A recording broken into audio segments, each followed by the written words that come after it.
Hello, I'm Bill Starn. I'm CEO of Starn Tool Manufacturing, a 70-year-old tool and die shop in Meadville, Pennsylvania, one of the oldest in this part of the country. My family's been in the business for 120 years. And through that time, we've seen all the changes in technology that have happened.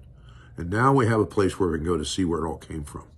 Sippy has put up his time and his effort to take the Davenport and Foriska machine shop and turn it into the Sippy Antique Shop.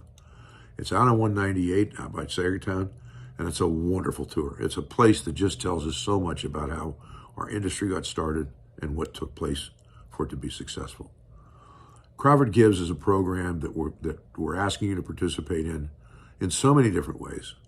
But today I'm asking you to please donate some money, hard-earned dollars, to the Sippy Historic Museum. It's a 501(c), and it's something that we think demonstrates the history of our area better than probably anything we've done in many, many, many years. We're very proud of what Lawn has done, and the industry is just thrilled to death to have this. In lieu of that, my wife and I have made a donation, and we're hoping the shops in town and the places around in manufacturing will also step up to the plate and help with the cost of maintaining and being able to have this museum available for people to see. Again, I appreciate you listening to me today, and I hope that everybody can get a chance to go there and see this, because it is truly amazing. Thank you, Lon. We do appreciate it.